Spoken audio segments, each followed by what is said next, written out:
Alright, Islam. Let's What's wrong with you? I mean, why you touch me? Relax. Why you touch him? I mean, he's my brother. He's my brother. What can I do? Touch me, I show you what can I do. No, touch me. No, you touch me. Why you save him? Why you save him? Why not let him talk? Rubbish. Rubbish. You have nothing to offer. You Muslims have nothing to offer to Assalamu alaikum, guys. What's your name? Peter. Peter, nice meeting you. I too. was about to speak to Peter, but I thought Hamza, the champ, is here, and he'll do a better job. What? As you can see. Hamza, come on, he's your countryman. It's better he relates to you. So Peter, he said he's a agnostic. Yes, I'm an agnostic. I grew up in a Christian home. We lived and breathed church, the Bible. That was my life growing up. I've moved away from that. I lost my faith, and now I don't know what I believe. I've had some exposure to Islam in the last year through a work colleague who's taught me a lot about Islam, actually. And yeah, that's all I have to say. So you say you're agnostic. What do you mean by that? Like, I believe there could be a God. I don't. There could be. Yep, this is my belief right now. Okay. I believe there could be a God. I don't know if there is a God. Even if we could prove there's a God, I don't think that proves any particular religion true. That's a completely separate discussion. Yeah. Okay. So, if this God did exist, are we talking like the creator kind of God? Yeah, that's what I think. I mean, I look around me and I realise, to me, the whole idea that a Big Bang happened and created all of this doesn't quite sit right with me. Okay. I struggle to see how an explosion creates, well, look at that. Beautiful trees, beautiful nature, beautiful sunshine. Handsome man like and this. us. I mean, come on, impossible. Yeah, carry on. Right. What, man, carry on, I'm honest. So if this creator exists, would you agree that it would be the source of supreme guidance? Not necessarily. Really not? Why not? I mean, it could be, but I don't necessarily think that conclusion comes from the premise. Why not? If we have the premise, you know, the Earth exists, and if the Earth exists, it has a creator. The Earth does exist, therefore it has a creator.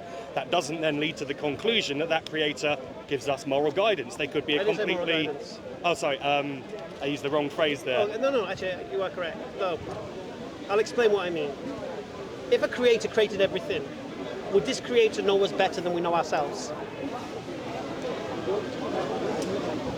That would depend on whether the creator, well, I suppose, probably.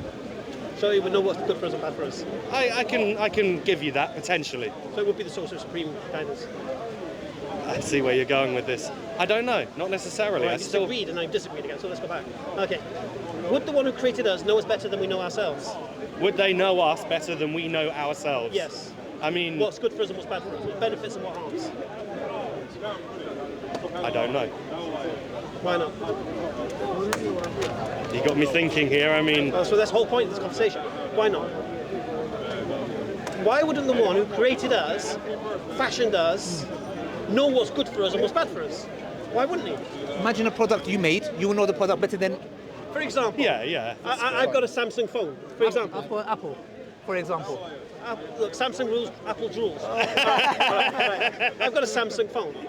Now, I would say the one who who came up with building a Samsung phone... Samsung, they're going to know better about it than a different company, say, I don't know, Motorola or Sony, The creator of a thing will know more about that thing they've created. Yeah, okay, I can give you that analogy. So we'll go back again now.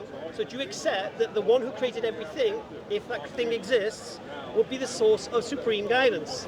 Okay, that's a possibility. I won't say a definite yes, I'll say that's a possibility. It's a definite yes. I said I wouldn't say that's a definite yes from... You need to be honest here. It would be a definite yes.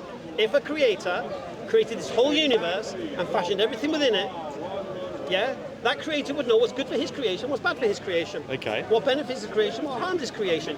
Okay. There is no don't know about it, there's no maybes about it, there's no possibilities about it. It's that, yeah, well, if that creator does exist, yes, that would be the case. Okay. It's not even an argument. Mm-hmm. Okay. Would that same creator be the source of objective morality? Potentially. I mean, I do believe there is objective morality. I'm not a moral relativist. I just want to make that point. So you're not a moral relativist? No, and I'm not a truth relativist either. There must be absolutes. And absolutes must fit the principle of non-contradiction. So you're a moral realist? Yes, I believe that there are moral facts, and I believe there is objective absolute truth. And what is your standard of a moral fact? I believe that some things are clearly wrong at all times. For example, it is wrong to murder someone. Outright wrong. Define murder. To take the life of another. What if that other person is trying to break in your house and kill your family? That's self-defense, so that's So what happens probably... to your objectivity? So there we've got to... Okay, so... There's no objective then. Well, there is some objective to There's not morality. really, is there? What I would say is this is a bit like Kant's... What I said was more like Kant's categorical imperative. No, what I'm saying is But... if you're saying something's objective, you need a standard. Yeah. Right now, you're the standard. You ain't no standard, mate. No disrespect. I agree. Otherwise, You're subjective. Otherwise, it would be a free-for-all. Anything goes Right. out in our So, society. As a moral realist, what's your objective standard? As I said, there are some things that are just clearly wrong. And it's not just me who declares, for example, murder wrong. I think if you ask anyone around here, we're all going to say, well, murder is wrong. Did Hitler think murder was wrong? No, unfortunately. So it's not objective. But I would still say that it was objective, just that he didn't accept it. Well, no. That means it's not objective. Why is he wrong? Why is he wrong? Why is Hitler wrong? Yeah. Because it's clearly wrong to kill another human being. Why? Because it's clearly wrong. Why? No, objectively, why? I get where we're going here, because you're saying if there's no basis for it, for example, in this case you're going to say the Quran... I'm not saying anything right now. I'm not mentioning religion right now. Yep. I'm not mentioning religion. I'm just talking about But standards. if we don't have a guide from someone like a god, then how do we know what is right and wrong is where you're going with No, this. we've already established if a God exists, if a creator exists, it would be the source of supreme guidance. And at the same time, it would be the source of objective morality which you believe exists. So right now, you're a person, Peter, standing here believing in objective morality, yet have no standard of it. Yeah, because you need a standard that everyone's been measured against. And you can say they're wrong and I'm right, and that's what, do you understand? So it's amazing you're in a position where you believe in something, but you can't demonstrate that thing. I mean, different philosophers have come up with different ways of answering this. How? I'll give you an example, Kant's categorical imperative, who states that you should not commit yourself to an action unless you will that action to be universal law. In that was how he was trying to develop an objective standard of morality. So, for example, I shouldn't kill someone unless I can will that everyone goes around killing people. And I think most of us couldn't do that. Therefore, he would say murder is wrong. And he'd use the same with lying and stealing and a lot of the other things that, not just me, but in general, in the world, we agree is wrong. Is lying objectively wrong? I think it would depend on the circumstance. So it's not objectively wrong. I mean, if it was World War II... If I ask a question, right, and I say, is it objectively wrong, and your response is, depends on the circumstance. I didn't say that I agreed with Kant's categorical imperative. I was giving that as an example. Yeah. I'm just saying. There've got to be exceptions to certain rules, and this is contextually based. If I asked you, right, is something objectively wrong, and you say depends on the circumstance, now you've switched from objective to subjective, because then who decides on the circumstance? And who agrees that meets the threshold of the circumstance? Do you understand the point? Mm-hmm. Yeah, I'm not bullying you here. I just I like don't to, see that Can I'm you being... stop bullying him, Hamza? I just like to carve to the bone. I don't feel bullied. Good man. There you go. All right. You don't look like you can be bullied, by the way. So we've established a very simple principle that if God does exist, a creator does exist, it would have to be the source of supreme guidance, and it would have to be the source of objective morality, because whatever we get up to is irrelevant to God, this creator. There's nothing we can do on this earth that's going to diminish the creator, which means the rights and wrongs of this earth has got nothing. It's no effect.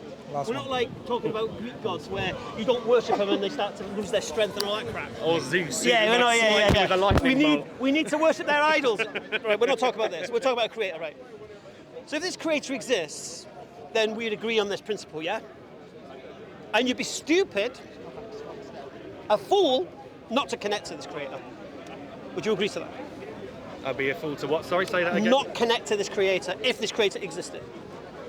If this creator was personal and knowable, then yes. No, if this creator existed, there is it's a source of supreme guidance for us as human beings, and is the source of the objective morality you crave, then you would be stupid not to connect to that creator if indeed that creator existed. If that creator existed, then yes, probably. Definitely. I try not to speak in absolute terms most of the time. I don't do ifs and maybes. I do absolutes, yeah? Because this is an absolute. You'd be a fool. If God existed in reality and he created us, you'd be a fool not to connect to him. Mm-hmm. You'd be a fool not to ask God, Give me some guidance, man. Tell me what's good for me, what's bad for me, what harms, what benefits. When I die, what's going to happen? You'd be a fool not to connect to that knowledge. Agreed? Fair enough. How would you know if a God exists? A creator exists. I've got no way of proving it with complete certainty. How could you know anything about a creator if that creator existed? You tell me. No, I want you to answer the question. I want you to think about it and tell me how you can know anything about this creator if this creator exists. If this creator spoke to me or spoke to people around me, I guess. Okay. So the answer you're looking for is if this creator reveals information about himself. Yeah? Mm-hmm. This is the question. The only way we can know anything about a creator if this creator exists is if this creator has decided or chosen to reveal the information. Otherwise, we've got no access. Agreed? Yeah. Has this creator done this? Well, people in different religions will claim he has in different ways. So in history, we see a multitude of men, all claiming to have received revelation. Yes, indeed, and some still do. So I've seen some crackpots around here who still think that they're prophets of God. So the question we need to ask is, have you tested the claims of these men? Have I tested them? I mean, I've looked into a number of different religious belief systems, is the way I'll phrase it. I would ignore religions right now. Okay. I'll make it even simpler for you. Where area are you from? What area? Yeah. What do you mean? In country. Oh, London. Well, I'm originally from Lincoln. I now live in London. All right, so you live in London. So if a messenger was sent to Scotland, is that message for you? Well, it depends if the message is about the UK or Scotland. No, it's for the people of Scotland. Oh, then no, it's not for me, is it? Not for you. All right. So what you need to do in history is look for these men who've come with revelation, who come with a message from this creator, who made the claim it was for you. Now, who in history has done that? I know where you're going with this, and I know who you're going to say next. I would say, I don't know that God spoke through Muhammad, I didn't say that. but I know who you're referring to. That wasn't my question. So who has claimed that Who they in- have a message for the whole Who world? in history, can you identify, has made a claim, they've come with a message from this creator for you? For me. Joseph Smith. Well, Back home. yeah, Joseph Smith certainly did, with his vision of the angel Moroni and the magic plates that he read from the ground. That is clearly bullshit, but excuse my language. But Yeah, I know, because it's cameras, you just be careful with the words. Okay, yeah, sorry, I'll be careful of my language. and ignore the pigeons. Yeah. Ignore the pigeons. Ignore the pigeons. Okay. Okay.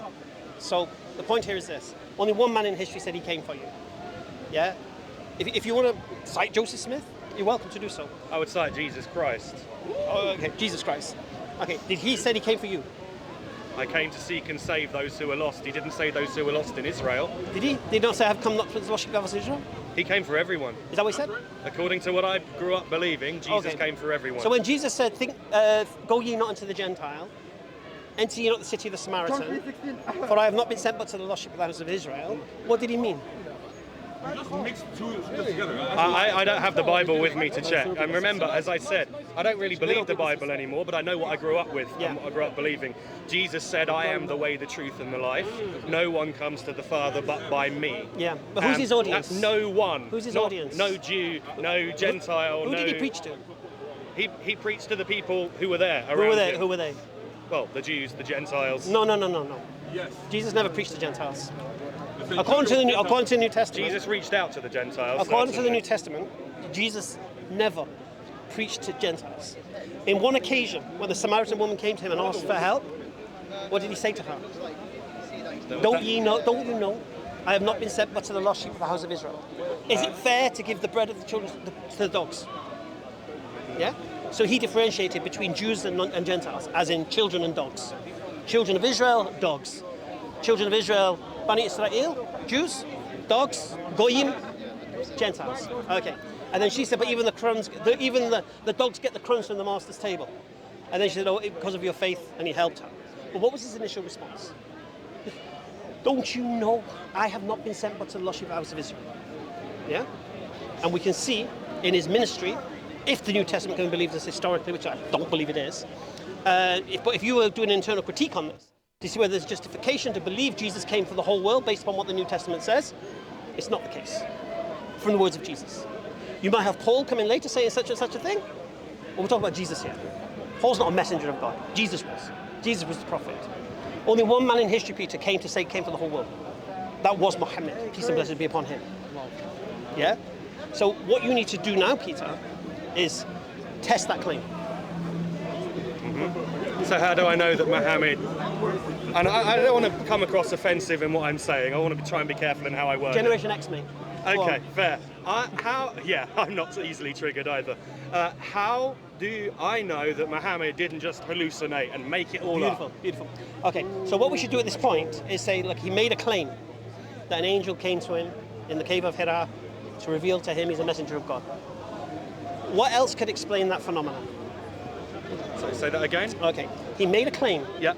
that an angel came to him Yep. and told him he's a messenger of God. Yep. Okay, what else could explain that phenomenon?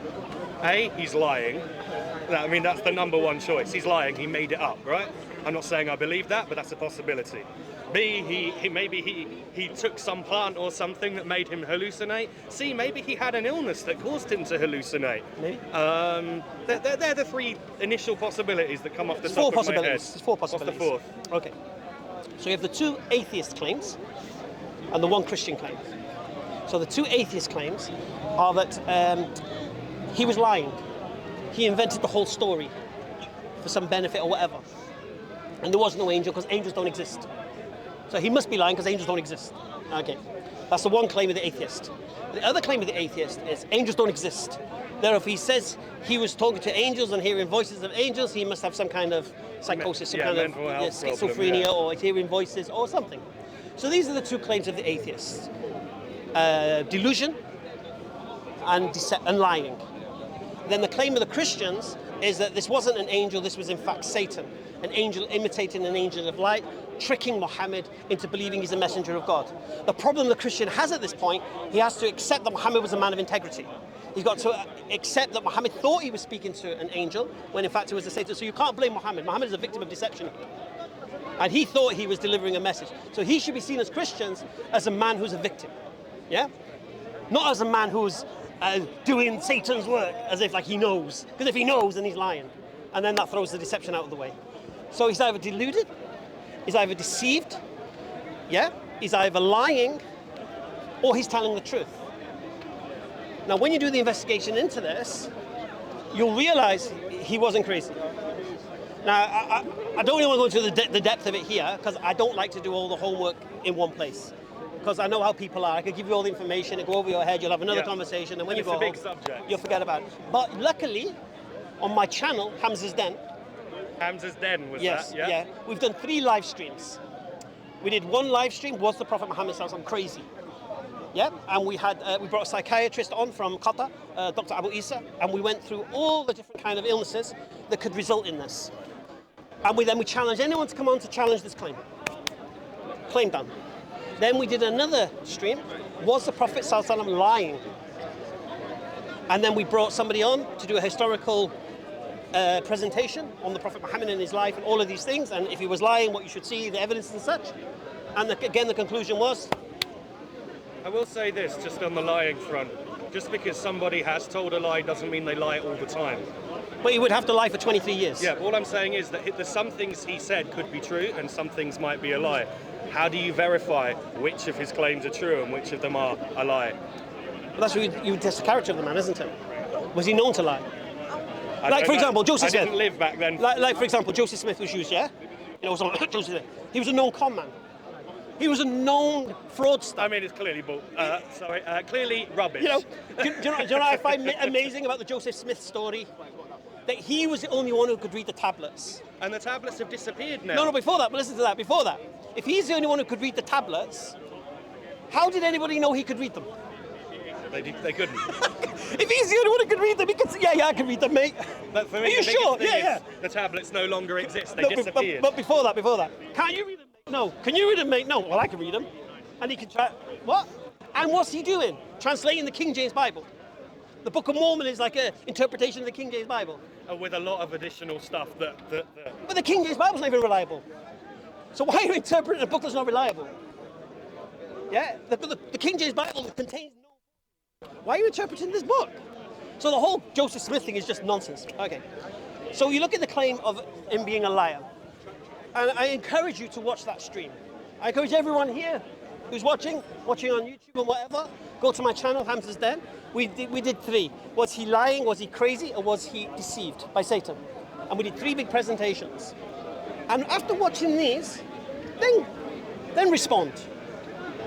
Yeah? Mm-hmm. Because if he's not lying, crazy, or deceived, then he must be telling the truth. And if he's telling the truth, then he's a messenger of God. And if he's a messenger of God, he's come with a message from God to connect you to that creator that you're stupid not to connect to. It's as simple as that, Peter. I mean, I can accept what you're saying there, that either A or B or C, if not, therefore D. Khalas. It's as simple as that. And then if you don't believe he's telling the truth, then you have to go definitive on why he was a liar, or why he was crazy, or why he was deceived. And remember, this was not just one claim. This was a claim of 23 years. Continuous. Mm-hmm. Now, a person with mental health who's not treated, their mental health deteriorates. A person with schizophrenia is a social recurrence. Yeah? So we should see the effects of these things. Yeah? The question about the liar, did he have the motivation to lie? And did he have the capacity to fulfill the lie? So first of all, did he have reason to lie? Did he benefit from the lie? I would counter to that not everyone needs a reason to lie. Unfortunately, I've certainly known people in my life who you would call compulsive liars. They lie for the sake of it, make up stories. I've met people like this. They lie for a reason. Yeah, and maybe it's attention seeking, something like that. But I mean, I can't know their motive. All I know is I can't believe a word that comes out of their mouth. Yeah, because they come up with all of these, lie these for a rubbish reason. Stories. Most people lie for a reason. They either lie for gain, or they lie for attention. Yeah, this is what we say. But if you look at the claim that he lied for fame or for whatever, look at his life and ask yourself, really? Yeah. And if he did it for see, I have 2 points. Not just whether or not he had the motivation to do it. He may be altruistic. He may have seen a society and thought, you know what, I need to change these guys. I need to stop them doing the things they're doing. You wouldn't really go and tell them to stop doing the thing that holds the whole society together. Stop worshipping idols. He could easily have gone down and said, you know what, you can keep the idols, but remember Allah's the main God. You know what I'm saying? If you wanted to if you want to lie to the people, like our mate Tommy Robinson, yeah? He's created this event on June the 1st, isn't it? I don't know. So he's doing this big march. I know who he is. I don't know a lot about. But what he's done very cleverly, he's roped everyone in. If you're against immigration, no problem. If you're against transgender toilets and stuff like this in your school, so he's basically spoke to everybody who's got a little piece of the pie, bring them all together. This movement. Do you understand? So you do little bits and pieces. Okay. So this is an example of that. So we look at the motivation, and then we look at the capacity. Did this man have the ability to do what he's accused of? Could this man have invented the Quran? Could he have made this up? You can look at what the people of the time said when he was reciting it. Did they say it was made up? Did they say it was a liar? What did they say? They sent their best poets to listen to the Quran being recited. What was their response when they came back? When they said, where's he getting these words from? They said, it's sorcery. Why did Arab poets, some of the greatest poets that have ever existed in Arabic, when they heard the Quran, the only conclusion was, it's supernatural. It's something, we don't know where he's getting this from. Why would that be their reaction to some random man making this stuff up? I mean, to be fair, at that time, everyone thought everything was supernatural. This was a time in history when, if we go back even 500 years, everything was supernatural in one way or the other. It was either of God or it was witchcraft and of the devil. That was the kind of world that it was back then. Yeah, potentially. But when they said to him, because why send poets then? Why not send witches or soothsayers or something? They sent poets. Why? Because they knew this man, Muhammad. He grew up with them. From the Bani Hashim. He was an orphan boy in their society. They watched him grow. These guys are literate. Now, where's he getting all this information from? And it's beautiful. It's like poetry. It's sweet to the ear. Where's he getting this from? You're the poets. Go listen to him. Where's he getting this info from? And they came back, and they didn't come, oh, he must have read some beautiful Arabic scripture somewhere. He said, this is sorcery. So this is an indication that there's something special about the words. Maybe you need to be an Arab to really understand what was special about those words. Yeah, I mean, poetry often doesn't translate. I mean, the words might, the poetry often doesn't. Style, meaning, grammar. Yeah. You need to get style. If you get style, meaning, and grammar in a sentence, it's pretty impossible. Because you get style, meaning, grammar's gone. Yeah. Grammar, meaning, no style. I'm studying to try and learn Polish, so I sort of understand. Yeah. So you lose something. But the Quran contains style, meaning, and grammar throughout, A to Z, beginning to end. And when you read the Quran, virtually every single chapter is the same message. History of man, guidance for man, warning of what's to come. Throughout it. Warning of the past, guidance for the present, get ready for the future. And I make this claim to anyone now. Islam, and nothing but Islam, can give you peace of mind, body, and soul. No other way can. Christianity can't do it.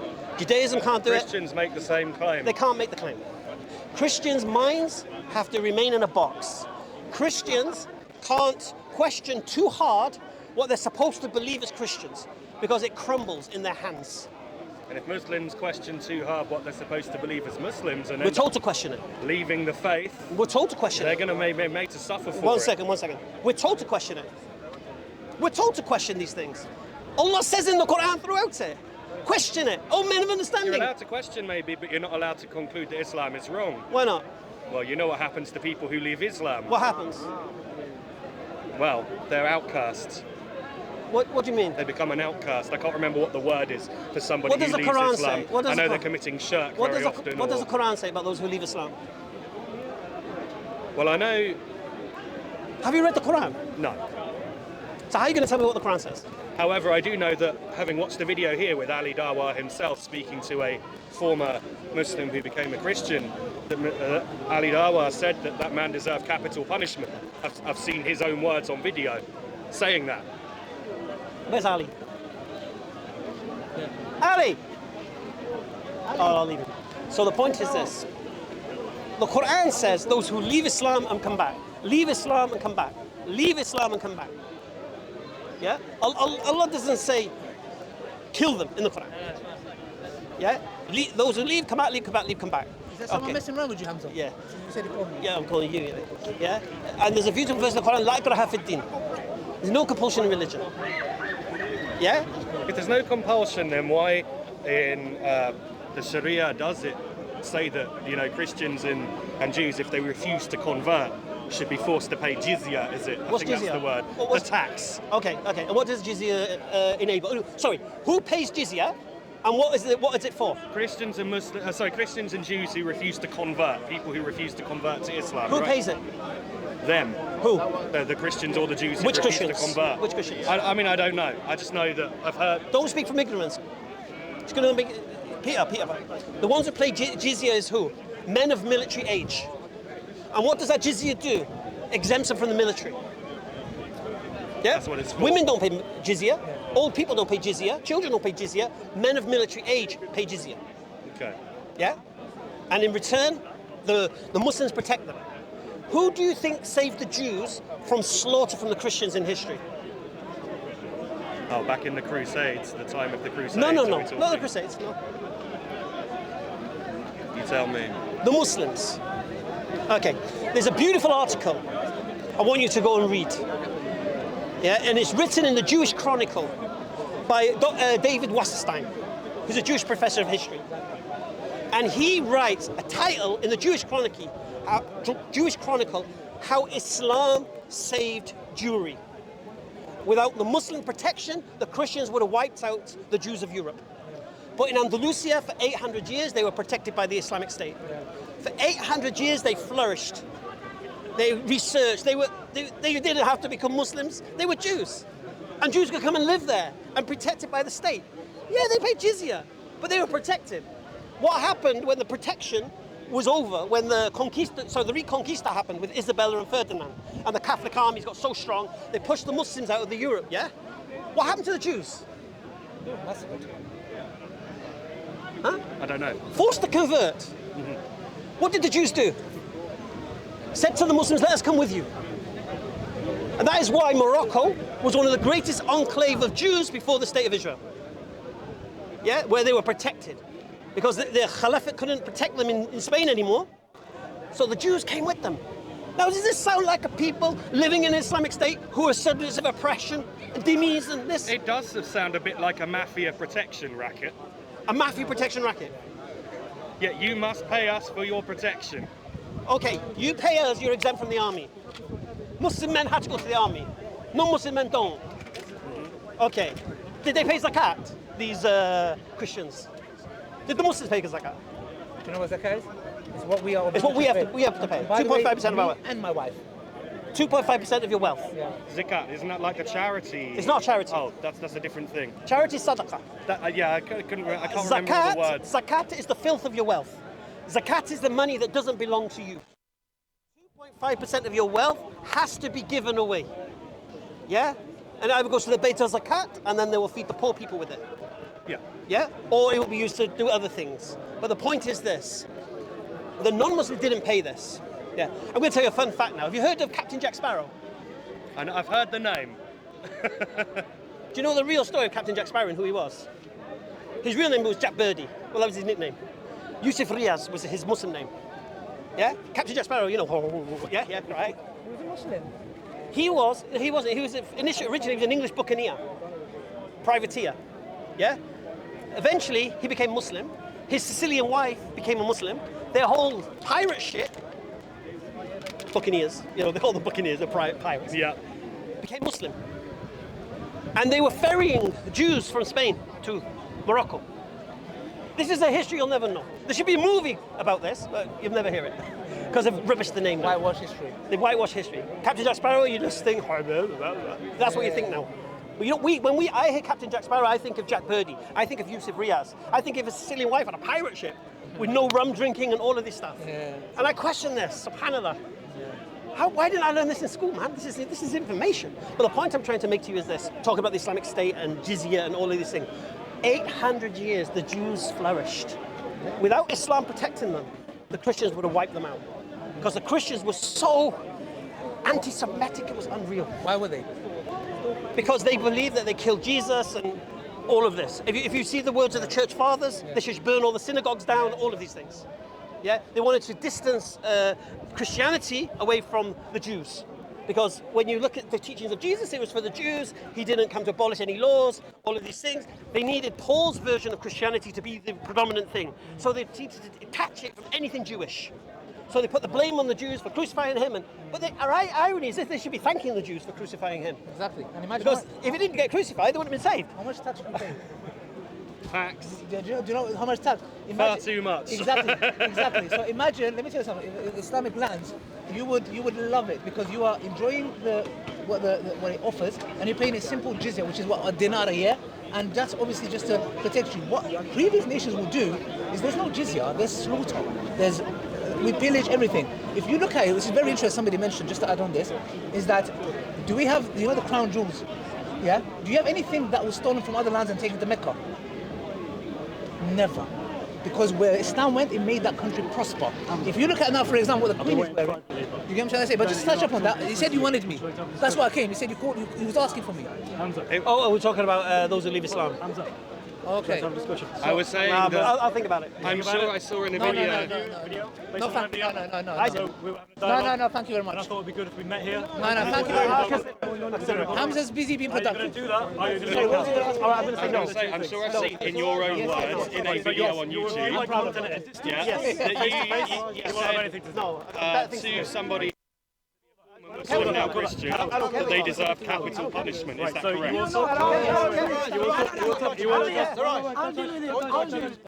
Please. Brother, please go away. Go away, please. We're having a discussion. Go You away. wanted very clearly to address my point. Go away. I've come here to address your Go point. away. I've been very patient, and you have Okay, particularly which part? No, ignored. don't you understand? Which part? Joys of speech. Which part of no don't you understand? Which part of no don't you understand? This is the third time I've given you an opportunity. You're a coward. Third time. You're a coward. And he won't debate Christians. The reason you're He doing won't this, debate Christians. you know why? Because you know. Who wants to see a debate? Who wants to see a debate? No one. All these people here want to see a debate. All the people want to see a debate. Peter. I don't think they understand Generation X. I'm also Generation X. Do you know why they're coming? They think you're about to accept Islam, so they're trying to stop it. Hamza. I'm not. Thank you. Tell him about this. Don't be scared. I'm not about to come there. I know. We all know that. You know. Time to Sorry. I'll never debate you. You did live streams. I never reward bad You behaviour. watch I don't reward bad you behaviour. respond to my I don't videos, reward bad but you behaviour. don't respond to me in person. We'll touch him. What a coward. We'll touch him as well. We'll touch him. You're going to do nothing about it. If I want to touch him, I'll touch him. You're going to get even worse, bro. Get even worse. Oh, that's Come here. No, I don't. Contain what you mean. Come here. You will. You will touch me. Touch me. Baby, let's What's wrong with you? I mean, why you touch me? relax. Please, why you touch you? He's my brother. He's my brother. What can I do? Touch me. I show you what can I do. Touch me. No, touch me. No, you touch me. Why you save him? Why you save him? Why not let him talk? Rubbish. Rubbish. You have nothing to offer. You Muslims have nothing to offer to people. Yeah, you are a coward. You know why?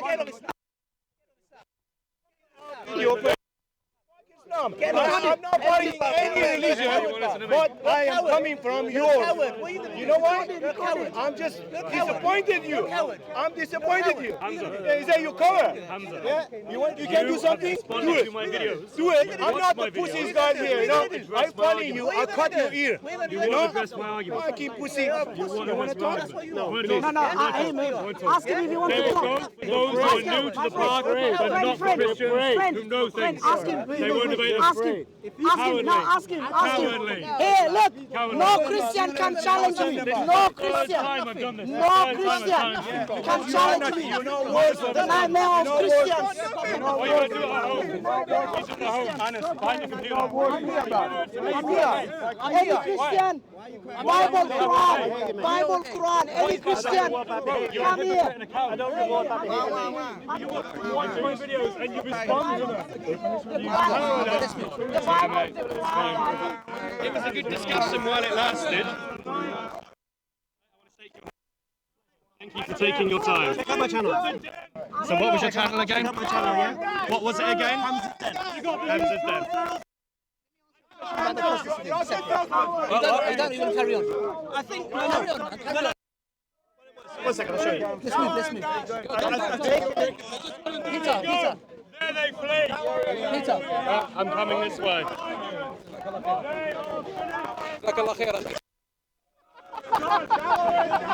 Seriously, is that guy serious? That was so crazy. Peter. I've moved my stuff over here, so we got a better spot. All right. Just set up over there, man. Oh yeah. Well, I just want to leave Peter with that. All I want to leave you with, Peter, is do the test that I said to do. Go to my channel. Go to where we did the test of the Prophet Muhammad sallallahu alaihi wasallam. I will watch all 3 of them. Watch 3 of them. I do live streams all the time. You're welcome to jump on at any time. I usually just live stream on a Sunday, and I do live streams from my shop in the week sometimes. Yeah, or email me at askhamzasden@gmail.com, and you can give me a response. I just want to ask you a genuine question. How long have you been a Muslim? 22 years. 22 years. And what convinced you? What convinced me? I read a beautiful book called Halal and Haram by Yusuf Qaradawi, and it was basically initially it was what was lawful and prohibited in Islam. You know, we started the original conversation. Yeah. And when I looked at what Islam prohibits and what it encourages, it was like, wow. It eradicates racism, it eradicates classism, it eradicates sexism, it eradicates all of these things overnight. It eradicates the poisons in society, drugs, alcohol, gambling, sexual immorality. It eradicates everything, man. All the things that are poisoning societies of the world, Islam is a cure for it. Okay. Yeah. Fair enough. And I have to say, Islamic architecture is beautiful, as I saw in the country of Uzbekistan last month. Subhanallah. Just like Islamic science, mate. Do you know where the scientific method came from, of deduction? Yeah, and I also know that it was actually Islamic scholars who preserved Greek medical literature. I covered a topic on this when I was at university, how Islamic scholars preserved that. Subhanallah. And it's not just that. I mean, the Greeks didn't get it right all the time, you know what I mean? Yeah. Okay. Christians are mental. Do you know why they came? They were thinking you're on the verge of accepting Islam, and therefore let's just sabotage it. Whereas I was just trying to have an interesting back and forth discussion and listen. Good, but the point is this. Can you imagine Muslims, all they do is talk about the Bible. We're here to talk about Islam. You had some questions. The fact that they thought you're about to accept Islam, they thought let's sabotage it. Yeah. But check out the stuff and let me know. I will do. Thank you, Hamza. It's been a pleasure. And it's Peter. Thanks for introducing me to Peter. No, it's a pleasure, man. It's a pleasure. I think it was amazing. Yeah, and my question on apostasy. Oh, yeah. So Address let that. me Is it, whose mic is this? Yeah, let's go somewhere. Can we go to the shade? Are these one of your mics? No problem, mate. Give me one. Wait a minute, make sure. This is. I think this is yours. This one.